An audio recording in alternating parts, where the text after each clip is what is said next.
Welcome to BNews Weekly. I'm Phil Gallagher, along with BNews Director Rich Hosford, BNews reporters Chris Flaherty and Robert Paris, Peter Brown with the weather, Matt Damasio with sports, and Maddie Shipka with the community calendar. Thank you for joining us.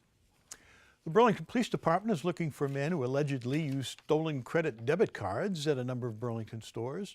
According to the police information site massmostwanted.org, on December 14, 2017, the man pictured above allegedly used his stolen cards at the Apple Store, Best Buy, and Bed Bath & Beyond. The suspect is described as a man with a light complexion, medium height, and large build. If you have any information about the identity of this person or where they are, you can contact the Burlington Police Department at 781-272-1212. Plans for a medical marijuana dispensary on Blanchard Road have been pulled from consideration. The town's website states that proposed dispensary at 68 Blanchard Road has requested to be withdrawn. Planning Department staff explained that status will be in place until the Planning Board officially votes to accept the withdrawal. The proposed dispensary was put forward by Mission, Massachusetts Incorporated, which was looking to build a 4,000 gross square foot, two-story medical marijuana dispensary on the parcel. The site, zoned general industrial, is currently the location of two mobile homes. When the project was first discussed at the Planning Board meeting on November 2, it was challenged by many neighbors and abutters. A number of residents, most who live in the area on or around Blanchard Road, said they were afraid of what impact the dispensary would have on their neighborhoods. They raised a number of concerns, including the message the dispensary sends to children about the acceptability of drug use, the potential for dispensary customers selling their medical marijuana to others, and an increase in traffic. There were also people who were afraid that the dispensary would be a target for thieves and that activity might spill over into the surrounding neighborhoods. Those concerns were not the reason the plans were withdrawn. Attorney Robert Buckley of Riemer & Braunstein, who represents the group, said the project was deemed unviable apparently, due to parking at the site. He said there was not enough parking space available for the business to function. Buckley said he and the proponents from Mission, Massachusetts thought they could have addressed the concerns raised by residents about the project and that there was a lot of misinformation out there. He said it was possible Mission, Massachusetts would attempt to find another location in town, but said the 2014 zoning bylaw passed by town meeting that limits where dispensaries can be set up, with the condition that they cannot be located near schools, parks, churches, and other vulnerable locations, made finding a spot difficult. Apparently, that was the intention of the zoning bylaw change. Longtime Burlington High School boys gymnastic coach Rick Hayes was honored at a special ceremony where the BHS Gymnastics Gym was dedicated in his name. BNews reporter Robert Paris spoke with the coach about the dedication and has this report. A large gathering of family, friends, and student athletes came together at the BHS Gymnasium to watch a former coach get honored. Last week I went down to the gymnasium to talk to former Burlington High boys gymnastics coach Rick Hayes shortly after the dedication. Well, I went to high school here. Graduated from Burlington High in 1966. And then I went to Springfield College, and 4 years later graduated from there. And in 1970-71, started the first boys gymnastic team here at Burlington, and stayed with Burlington until I retired in 2005. And we had some great times, had the opportunity to work with many great gymnasts, great athletes from Burlington High School. So it's been a really rewarding experience for me. In December of 2017, Burlington High named the rubber gym after Rick Hayes for all the years he has dedicated and coached at Burlington High. The gym dedication was they put the gym in my name in honor of the years that I spent here, because I actually sat down and designed this gym and then started the team, the first boys team here. And after 37 years I retired, and we had tremendous success here at Burlington, and it was just something I put my whole life into. Ran all the recreation programs year-round, ran the high school team, and worked with both boys and girls off-season.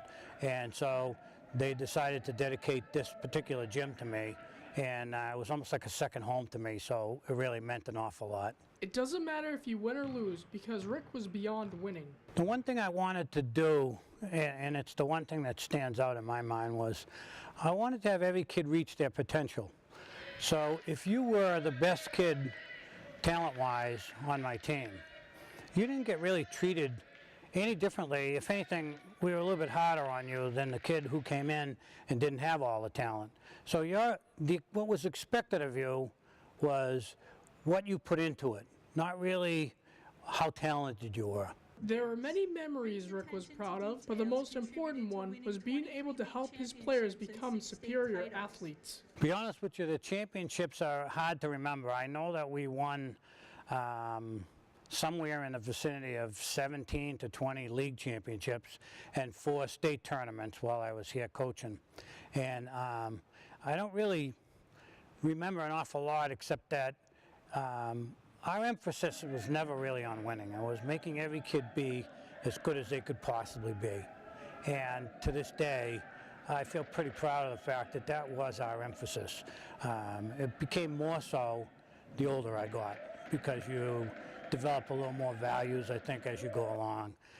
But I began to realize somewhere in my career that the person was going to be more important than the wins and the losses, and it has proven to be true. A coach's career is more than just playing the game.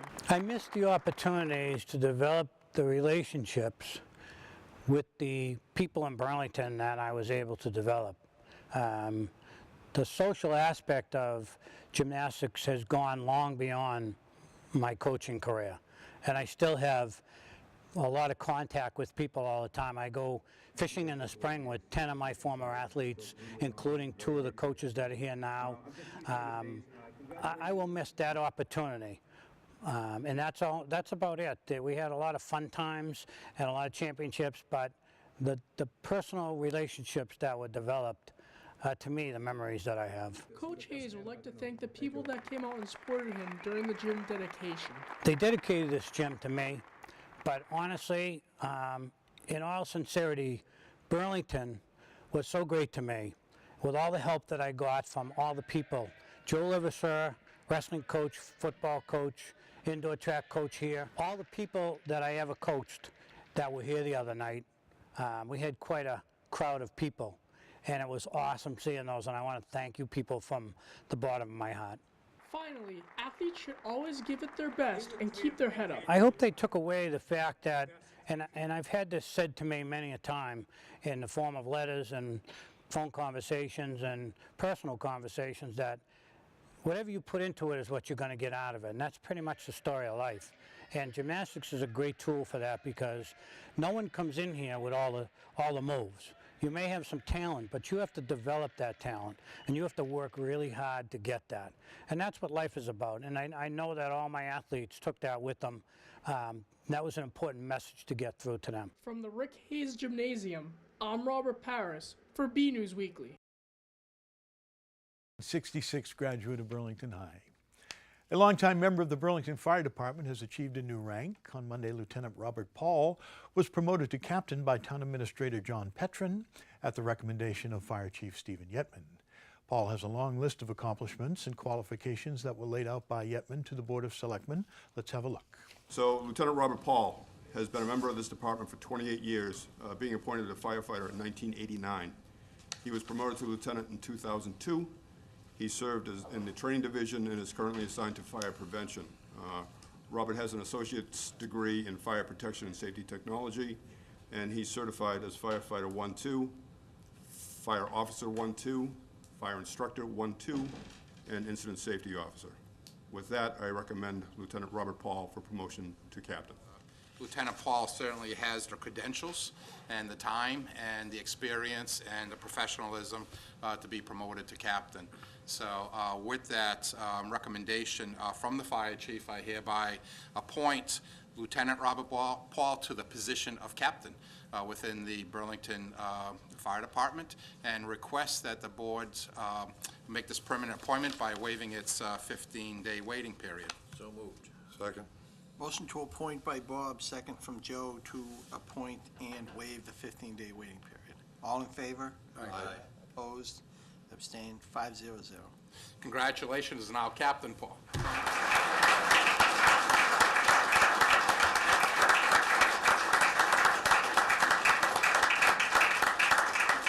Captain, congratulations.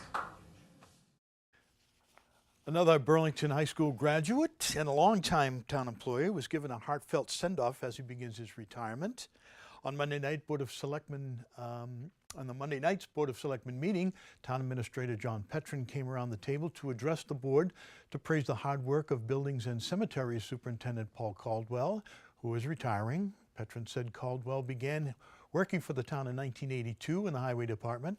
In 1987, he moved to the Cemetery Department, where he was promoted to foreman in '96. In 2002, he became the cemetery manager, a job that was reclassified in 2008 as superintendent. Caldwell was instrumental part of the 2013 move to combine the Buildings and Cemetery Department into one unit, and he became the head of the new combined department after the change was made. During the meeting, Petrin and members of the Board of Selectmen gave Caldwell a big send-off and praised his many years of service. Let's have. Paul is leaving the town in retirement, so we're certainly going to wish him well in retirement. Sorry to the family, but Paul, is going to be home more often and probably stopping in here once in a while, but he leaves behind his legacy within Burlington Public Works Department, and that is having a highly functional, professional, and capable Building and Cemeteries division within that department. So. In one of my previous lives with the town, Paul and I worked together from the veterans to the cemetery, made my life much better, and I know he made the lives of the families that he was in touch with, the surviving families of veterans, much better.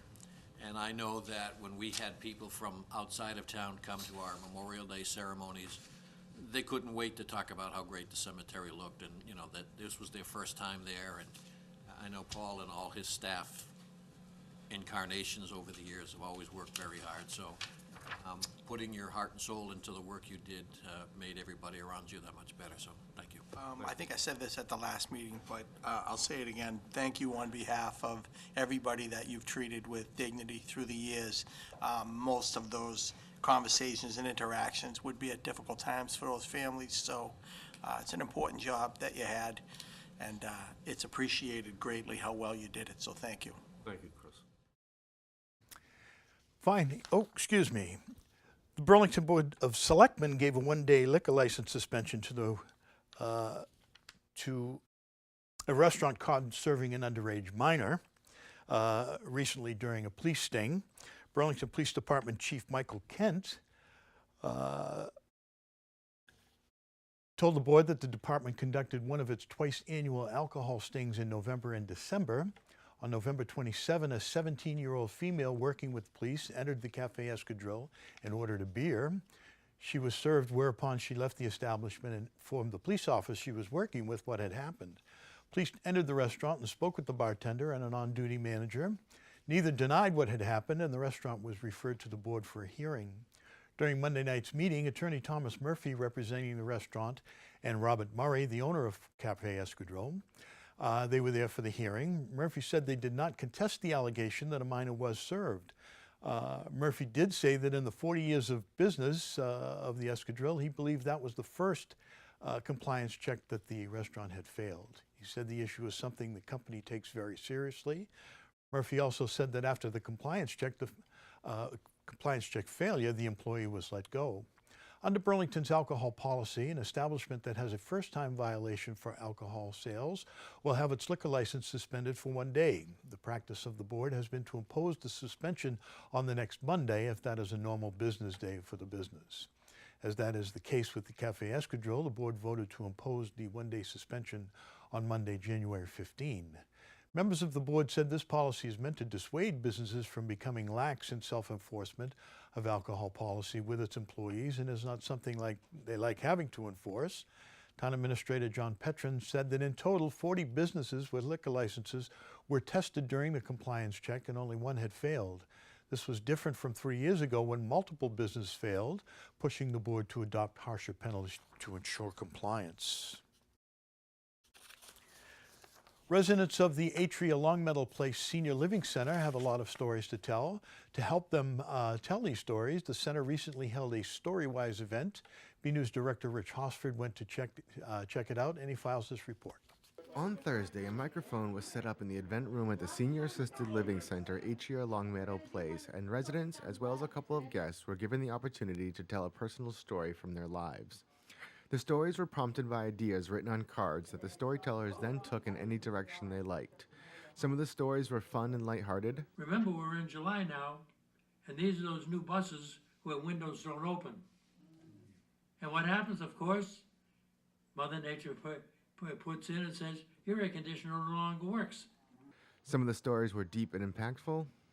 I was born in Berlin, Germany, a long time before Hitler came.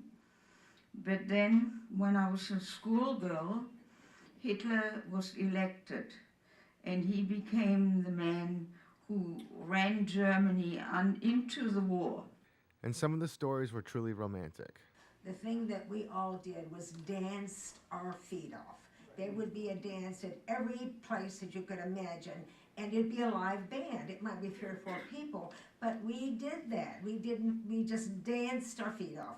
I wanted to learn more about the event and so went down to check it out. Today we had our launch event for our Atria Storywise conversation book.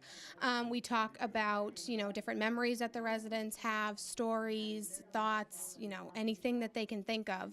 And it's a little box that comes with 150 different cards, and on each card it says a different prompt, whether it be, what was your first car, what was your first job. So it kind of incites the residents to use their memory a little bit and talk about their lives. So today was the launch of using that within the next year. And we're also doing this through all of our Atrias, Canada and the USA. So everybody had this event today. So it was kind of our start to the year. The 2 guest storytellers were State Representative Ken Gordon, who talked about getting over his fear of public speaking, and Burlington Area Chamber of Commerce President Rick Parker, who told a coming-of-age story about venturing out alone on a family fishing trip early one morning as a child.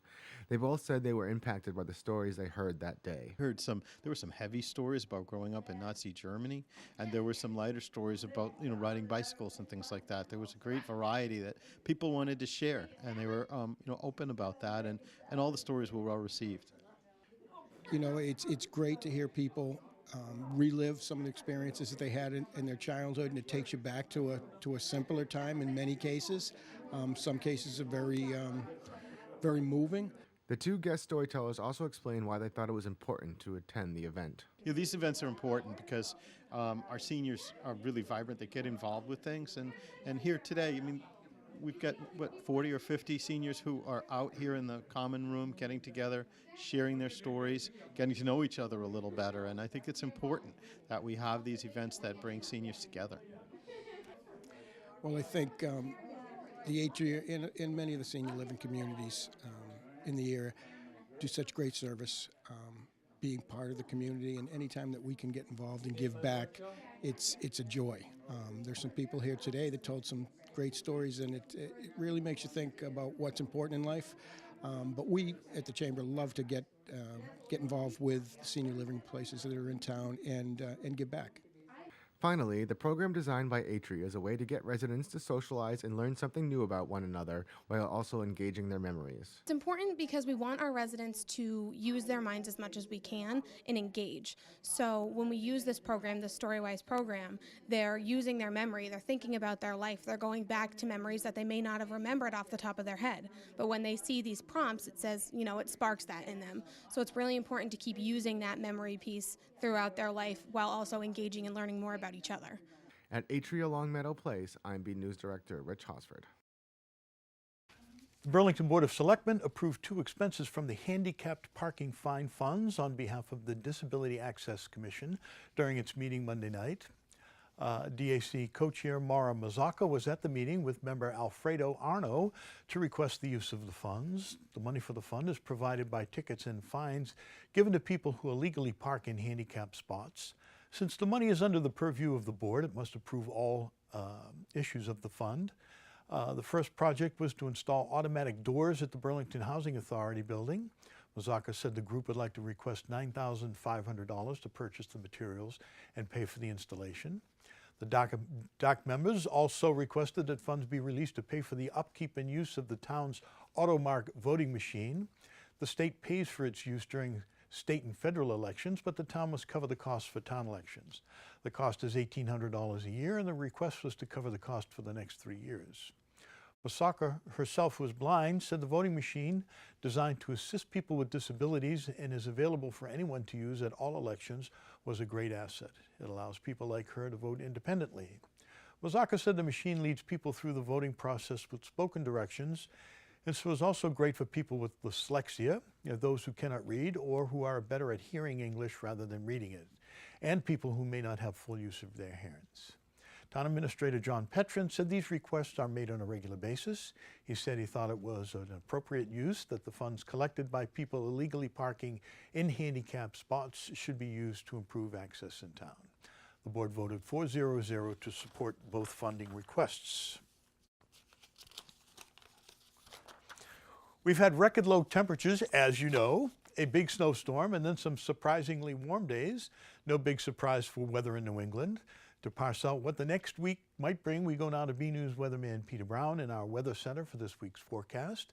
We'll also check out the community calendar with Madison Shipka to see what's happening in Burlington.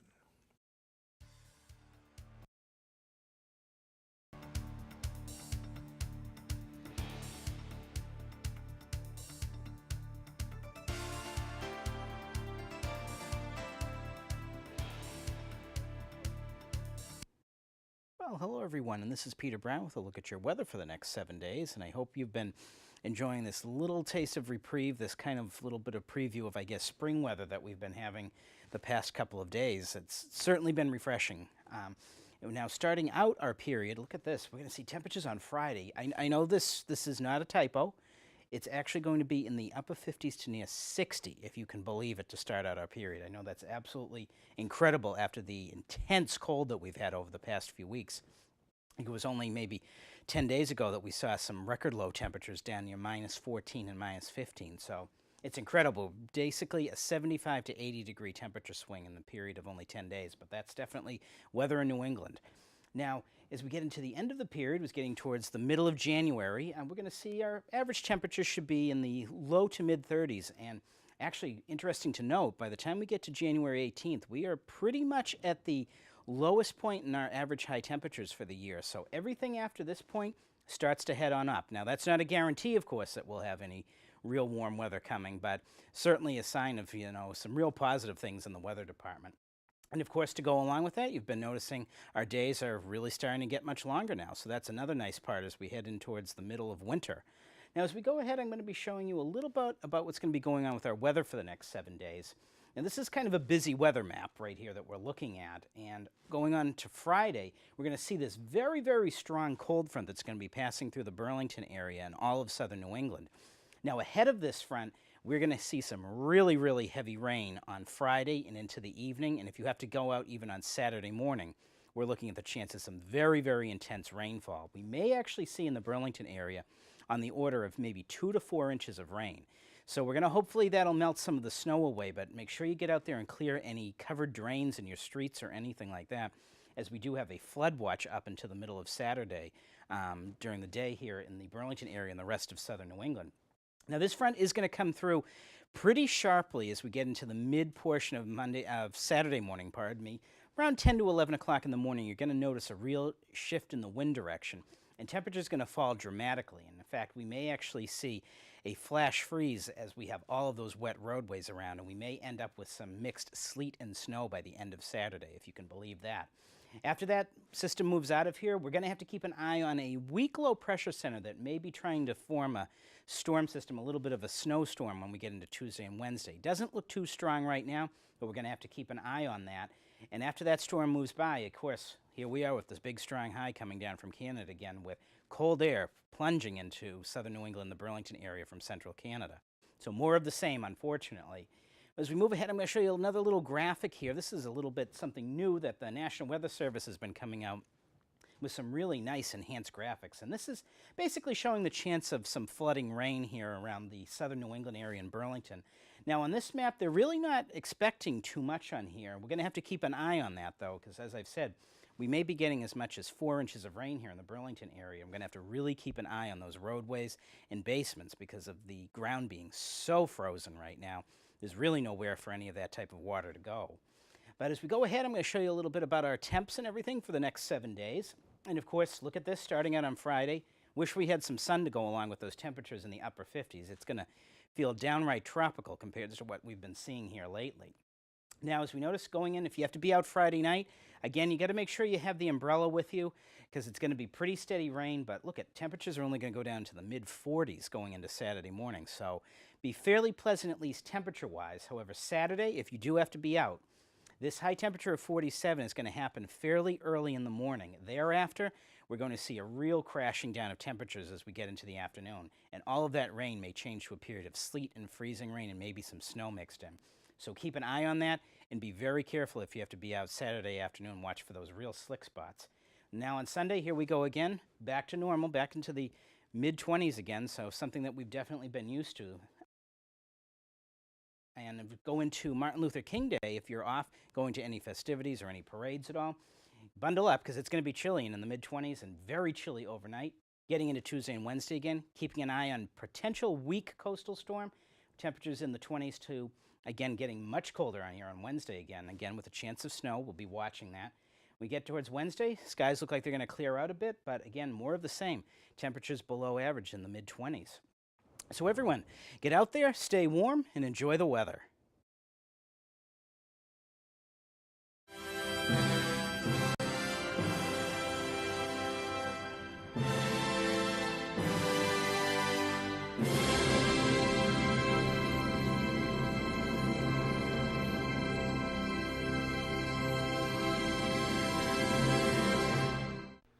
Hello, I'm Maddie Shipka, and this is your community calendar. Sometimes days can be very stressful. On Thursday, January 18th at 6:30 p.m., the Burlington Public Library will be having a presentation called Outsmart Stress with Dr. Candace Mutter. Stress can be called the silent killer because over time it can severely damage your heart. Dr. Candace will discuss the most common sources of stress and talk about research-proven ways to take control in your life. Everyone is welcome and the event is free.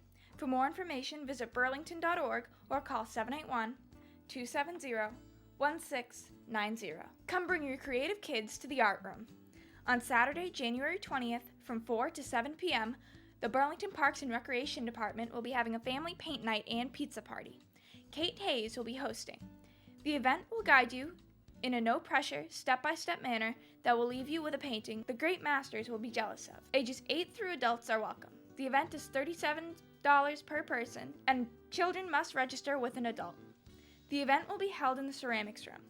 Please dress in old clothes. Miss Kate will provide the smocks. For more information about the event, visit burlington.org or call 781-270-1695. Come enjoy good food while helping a cause. On Saturday, January 20th from 6 to 9 p.m., Osteria Nino on 3rd Ave will be having a Dine for a Cause fundraiser. The event will be hosted by Nancy's Book Corner. Come on by and eat some delicious food and show your support while socializing with your friends and family. The event will also have signature cocktails and drinks for purchase. Everyone is welcome. The fundraiser will benefit the organization Reach Out and Read. For more information about the event, look for the Nancy's Book Corner on Facebook. I'm Maddie Shipka, and this has been your Community Calendar. The Red Devils continue to fight for top spots in the Middlesex League. For the latest winter season action, we go now to BNEWS sports reporter Matt Damasio for this week's sports report. Hey everyone, this is Matt Damasio here with your weekly sports report. Remember the TV show 8 is Enough? Well, the Red Devil boys hockey team must not either. On Wednesday night, the Devils skated to a 3-2 win over a solid Stoneham team to improve their record to 9-0 on the season. BNews reporter Chris Flaherty went down to the ice rink to catch up on all the action during this incredible season. Take a look. The Burlington High School boys hockey team is enjoying a very strong start to the season. The boys are currently 9-0, defeating teams like Billerica, Woburn, and Belmont. I paid a visit to the Burlington Ice Palace during practice to ask head coach Bob Conceition and the team captains their thoughts on the team's progress this year. You know, obviously the season's going good. We're off to a good start, but there's always room for improvement here. We're taking it day by day, practice by practice, but we'll see what each game brings. We started off, 8-0 right now. Started off with goaltending. We sort of figure out along the way. We started off slow, but we got to work to the end of the year more, so we're sort of building each day, getting better. There's a lot of togetherness in the locker room. One of the great years about that. So we're all together. There's a lot of chemistry. We're working well. 8-0 is always good, but there's always progress to be made. The guys are loving it in the locker room. We're having fun, and that's all that matters right now. Goaltending's been unbelievable. Defense has been unbelievable, and I think the forwards are really picking it up. The energy we have in the locker room is unbelievable. Some of the kids are just really recognizing the play from the older guys and taking on their role. Couldn't be going any better. We haven't lost a game. To an extent, it's been a little deceiving because we've played probably the easier part of our schedule. We're coming into crunch time in the next couple of weeks, so these couple of weeks are really going to determine how good we really are.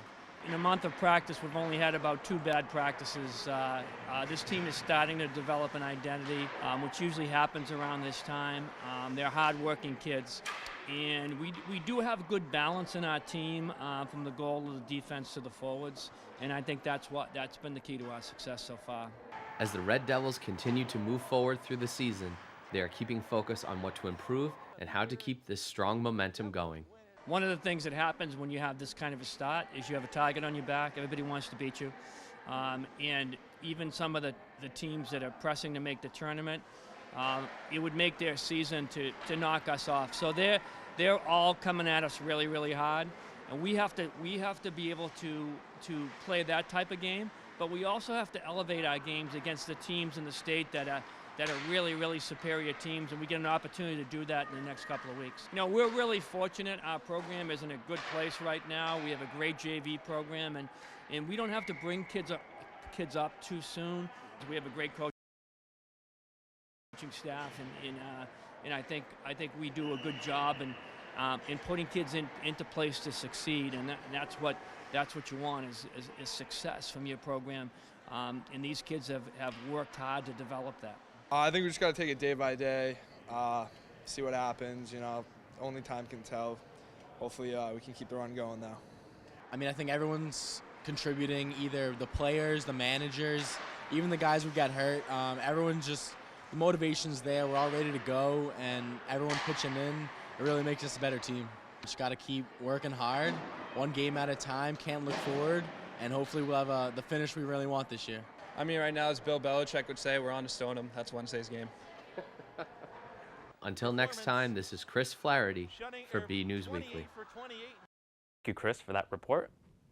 Burlington will put its 9-game winning streak on the line with 2 difficult upcoming tests. Saturday, Burlington plays Hingham at the Ice Palace before facing off against St. John's Prep of Danvers on Monday at noon at Woburn's O'Brien Rink, in a special day of games, pitting Middlesex League teams against Catholic Conference squads. Track's regular season ended on Tuesday at Boston University, and both the boys and girls teams ended on a high note. The Lady Devils earned their first victory of the season with a tight win against Watertown, while the boys also beat Watertown to finish with a 4-1 record and secure second place in the league behind Wakefield. The wrestling team is having another good season, and Josh Lee is making plenty of noise as one of the state's best at 138 pounds. Lee has won championships at tournaments in Lowell and Chelmsford this season. The combined team from Linfield North Reading had a good way of dealing with Lee this week when they faced Burlington. They defaulted 138 pounds, so nobody had to line up against the Red Devil captain. Josh Becker and Cam Soda were second-place finishers at the tournament in Chelmsford, and Dylan McKinnon finished third in his weight class. Tommy DeRosa and Colin Maroney also placed. The basketball teams are in hot pursuit of spots in the state tournament, and both Devil teams are in action on Friday. The boys hammered Stoneham on Tuesday and will host Watertown in a big game on Friday, while the girls will play at Watertown on Friday. And that's all for your BNEWS Sports Report. I'm Matt DiMarzio. Back to you guys in the studio. Another week, another photo to highlight. This week's photo shows that even though many may grumble about winter weather, there are definitely those that enjoy it. It was sent in by Michelle Wood O'Hare and shows her and her son, 4th grader Joey, playing in the snow during the storm last Thursday. Definitely a great way to take advantage of a day off from school. Thank you for the photo, Michelle. We'd like to see your photos. They could be of something you see around town, the weather outside your own door, or photos of your family members and friends and pets. Whatever you think is interesting and would like to share, you can email your photos to bcat@bcattv.org with the subject line Photo of the Week. Okay, would you like to get regular Burlington news on a daily basis? Well, you can sign up for the BNEWS newsletter, which comes out every day and edited by BNews Director Rich Hosford. You can go to our website, bcattv.org. bcattv.org. Yeah, I remember that. And you can sign up for the newsletter there.